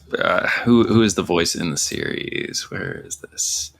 I read this on Wikipedia. I can't find who. Like, I looked up that it's not. Is it Wesley Snipes who is the original? I looked up as not him. Wesley Snipes was in those three, the Blade trilogy of the late 90s and early 2000s. It's Todd Williams as Eric Brooks / Blade Knight. It's also notable they have, like, most of the voices are the MCU characters, but Spider-Man, I think, is the one from Friendly Neighborhood Spider-Man. Not Tom Holland. I loved the Gal Pals thing. I would watch an entire series of this. Oh, yeah. I wanted to hang out with them forever. They're so charming. But they're like their zombie apocalypse versions, you know, when they're like, is it rock, paper, scissors? They do something to determine who has to dig out. Yes! And it's like, I did the last gross thing. Like, it's so good. And, you know, having watched all 4 episodes, and it's more of there is a cohesive story, but it jumps around. Like, you're not following the same characters every time. And that's fine. And more of an anthology-ish feeling, or at least jumping around between characters. But yeah, I would totally love a series that follows those 3. And it's a shame that we lost 2 of them so quickly. Although also, like, in the zombie apocalypse, you want stakes to matter. I thought Blade Knight was super cool, a very compelling character, and the combat is sick. But yeah, I agree that, like, the personality side is not as compelling. The other thing that stood out to me in the first episode is the choreography of the fight between Red Guardian and the top half of Captain America. Cool. So how do you choreograph a fight between half of a superhero? And they crushed it. It's so fun. Did not realize it was Icarus. Like, what? Do we even ever see him besides, like, blue flashes in the sky? And Ghost also took us a while to figure out. Like, that was my guess, but also, like, I haven't seen her teleport around that much before, but she was very cool. Zombie Ghost. It took me an abnormally long time to figure out who U.S. Agent was. And then finally, like, John, it's U.S. Agent. Is he in this? I knew from the voice. I was like, I could tell that that character was supposed to look like somebody, but I couldn't put it together. And then, you know, I heard him saying something, and it reminded me of my favorite line in Thunderbolts, which is, it looks like Bob's dark side got superpowers. And, no, I recognize Zemo and John Walker, but I didn't realize that was in the first episode. Actually, I think they show up in the second episode, so we are out of bounds. Whoops. There's Hey, but I didn't accidentally spoil it for you guys. It's very fun I and didn't worth realize what watching. episode it was. I will give very minor, like, overarching spoilers for the last episode. The ending is weird. So, I don't know. Like, I haven't gotten that far. I'm excited. I won't say any more or less than that because I know some people are very sensitive to spoilers, but like, I don't want to say it like ruins the series or anything like that, but like it really is just like I would be interested to hear what other people think once they've seen the ending. Okay.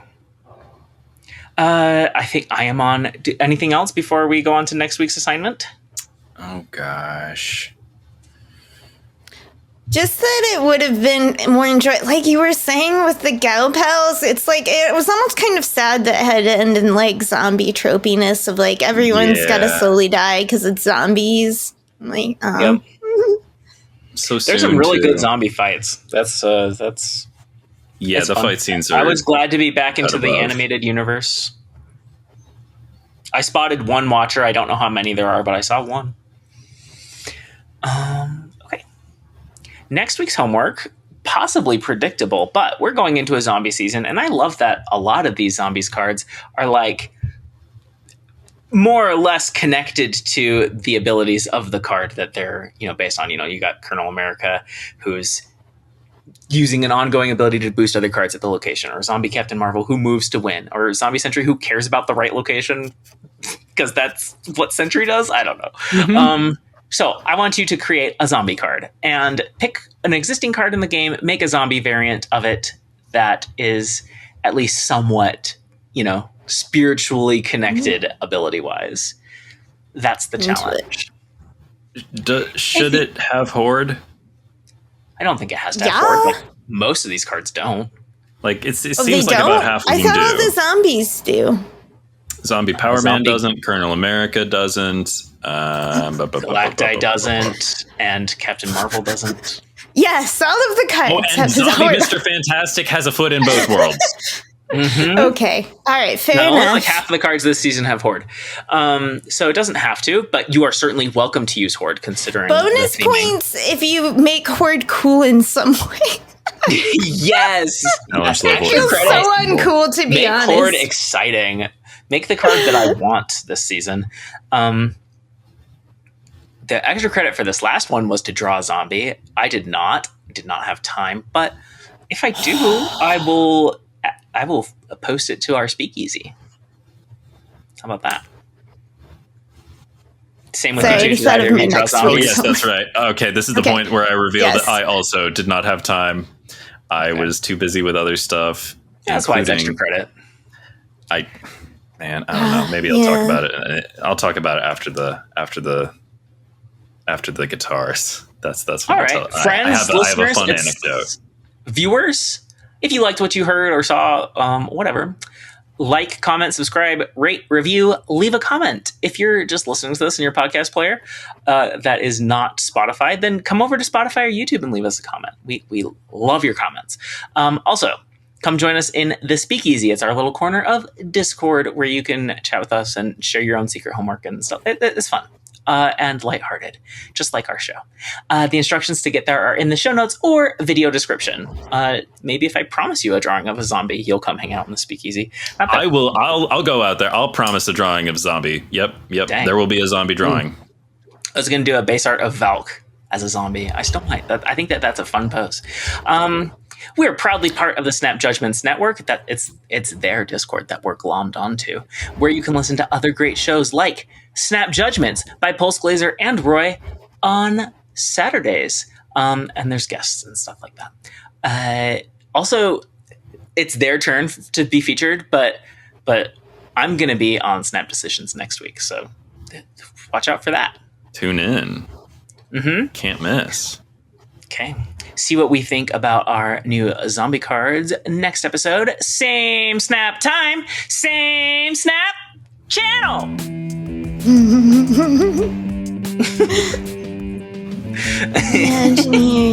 Okay, so what I was doing when I should have been drawing a zombie, I was back in the the town where I grew up, and I was playing some Magic the Gathering with the hometown homies. And, Oh shit! And unlike last time when we were all playing Lord of the Rings precons, I actually played one of my own Magic the Gathering decks that I built a very long time ago. Like, I think the most recent card in it was from like 2013 or something. But like, it was pretty good. I won a lot. I don't know. It was red white.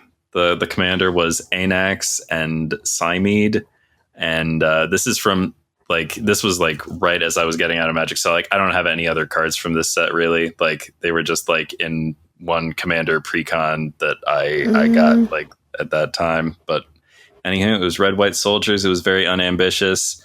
I got to play Acacian Javelineers, a card that is like 31 years old, and I was like, wow, I'm playing an old piece of cardboard. Also, the last time I was in town playing Commander with the same hometown homies, that's when I encountered Amass, the Magic the Gathering keyword that is just Horde. And that's how I knew that this was ripping off a Magic keyword. Yep. So I have to play some. I mean, Glenn comes from Magic. I think he's allowed to do some borrowing. I mean, everybody's gonna borrow from Magic because they've just been at it for so long. They've done so many card game things, you know. And they kind of nailed it on the first try. A lot of the stuff they did, I was struck when I was playing this commander deck that I built all those years ago. There were like, I remember my intent when I built this deck, but like I was struck by how many goofy cards I'd made room for, because like I didn't want it to be, you know, like I don't want to win all the time, you know what I mean? Especially not like when I'm playing like Commander with my friends. So like, yeah, they were just like goofy like bad cards in it. Like I was playing like Mystic Familiar from Torment. It's this little overpriced bird. It's one colorless and one white for a 1/2 flyer, and I think if you have Threshold, it gets like +1/+1 or something. Like I was playing like some real stankers.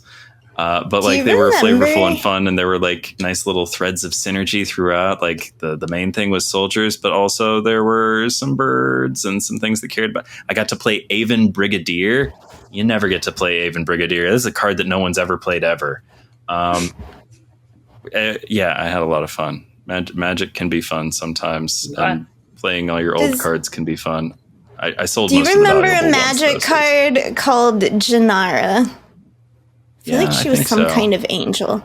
I remember I wrote this is when because I was playing Magic. Something probably an angel. Yeah, she was like I feel like I had her in a white, blue, green deck. But I remember in college I wrote a short story featuring the Janara, but like her featuring her the character, but the Magic card.